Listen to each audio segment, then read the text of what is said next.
What's up, everyone? Welcome to another episode of Crypto Tips. My name is Toby. My name is Heidi. And today we are on episode 57 of our AMA questions sent to us by our Patreon members. If you haven't checked us out, the link is down below, and you can check us out on www.patreon.com/cryptotips. That's what it is. www. www.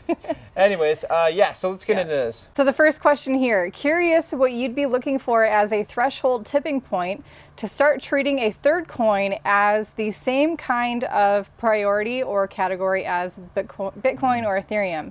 Say, for example, Cardano. What would you need to see to make a big leap in your portfolio allocation?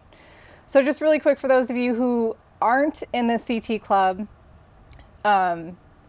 you don't know this, but those who are in the membership, they get access to our crypto portfolio, and month after month we do an update. And if you've been a member for a few months now, you'll see this pattern that we prioritize Bitcoin and Ethereum in our portfolio. They have basically the majority of our holdings are in those two coins.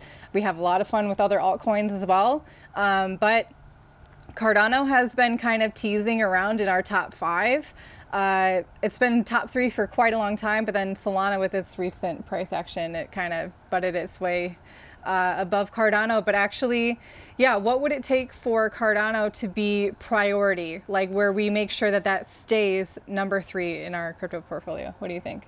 I think I want to see how the user experiences on Cardano. I want to see how easy and fun it is to use smart contracts, to farm on it, seeing what type of NFTs are coming out on it, and so on. So I just want to see this first before I, make this thing of I'm always going to keep it in my top 3 or whatever. You have to go through some time. I want to see it tested. I want to see the network congested. So like we saw in Solana, it got shut down for 17 hours. Mm-hmm. Yeah. So I want to see what it can put up with, and then I can make a better decision. But right now I'm really excited to see what's on Cardano, and I'm super excited to see what the future holds on it. Yeah. What do you think? I mean, what we usually reference to with Cardano, the main pull and benefit of it is the network effect of the community. At this point, that community is basically staking. The biggest reason why people are into Cardano is for the staking benefits and the ease of staking with it. But that network effect, and basically talking about any coin that we're going to put priority in our portfolio, we're going to make sure that we're always having a position in that coin. We're looking for longevity. The network effect certainly lends itself to that, but as you're saying, with now that smart contracts are out, NFTs are going to be coming out, DeFi, decentralized exchanges with Cardano, I'm going to be looking for how they're interacting with other platforms, how they're bridging with other coins. They have the KEVM, so it's already going to be kind of friendly with Ethereum. But like we've been seeing with Ethereum for so long, is the expensive transactions and how that cuts a lot of people out. And then, like you just said, with Solana and the shutting down of the blockchain, basically it was overrun. Granted, it was bots, and how many transactions per second? I think it's 400,000 transactions TBS. 400,000, or is it 40,000? 400,000. Either way, that's a huge number. Yeah. And that's what it took to kind of fry basically the nodes of Solana. Yeah. But so basically that's what Cardano is stepping in now. They just have smart contracts. I read an article that they're breaking records of smart contracts that are launched, 100 of them or something on Cardano in a day. So they're stepping in this game, probably licking their chops, seeing how their big competition, Solana, in my opinion, is failing or struggling. Ethereum failing to scale, or not yet scaled. How is Cardano going to compete with that? How are they going to stay relevant? And the network effect right now with Cardano, in my opinion, is kind of shallow. It's just a lot of fanboys who love Charles and love Cardano. But the most important network effect is, like you were saying, when things are actually being built on it and outside people who aren't fanboys of Cardano find it to be beneficial to use it.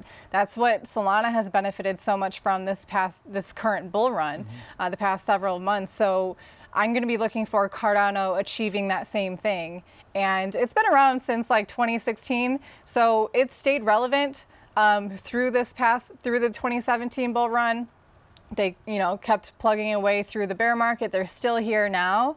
So Cardano is kind of a priority, but yeah, for me to really be comfortable consistently prioritizing it, maybe not selling as much of our position as we normally would during the end of a bull run.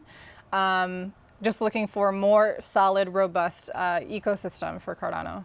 Yeah, and also I do think Cardano is going to be a great project, in the future as well. So I think that they will succeed in making it a really easy place to go ahead and transact. And staking is just one example. It's like really easy to stake. It's super easy to unstake it. It's pretty much immediate. And I like that about it.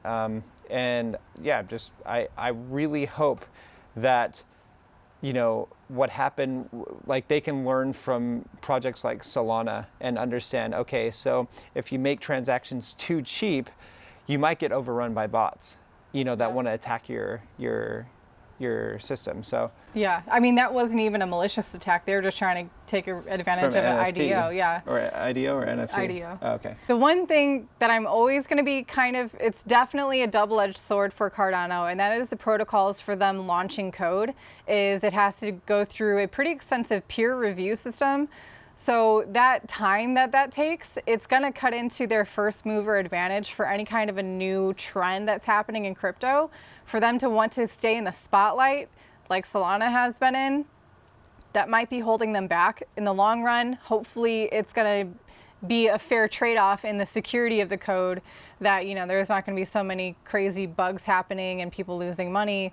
We're going to see that happen with Cardano as it develops with DeFi and the security of these smart contracts that they're launching. So and lastly, like I know this may be controversial or whatever, but I think that the more that Cardano proves itself throughout the years, throughout the coming years, I think you're going to see the fanboys kind of die off a little bit, and because they're not going to need to try to prop it up, what I mean? Nice. And that's going to be really good for the ecosystem. I think, having a cultish behavior is really childish in this space. Yeah. And what we really want to see is, I want to see this project move forward in a really positive way, and I want to have fun using it. Just like I have fun using Solana, I want to have fun using Cardano. Yeah. And when I get to see that, oh boy, I'm going to be really excited. So just let's wait and see. And I have a lot of high hopes for this project, as you could probably tell with our portfolio, like where it lays in our portfolio, number 4. So yeah. So that's going to wrap it up for today's episode. Thank you so much for tuning in. If you guys enjoy these AMA sessions, we appreciate it if you hit the like button and hit subscribe to this channel, because we're putting out videos every single day. And if you want to get your daily fix of all things crypto, hit subscribe with a bell notification to get your crypto tips.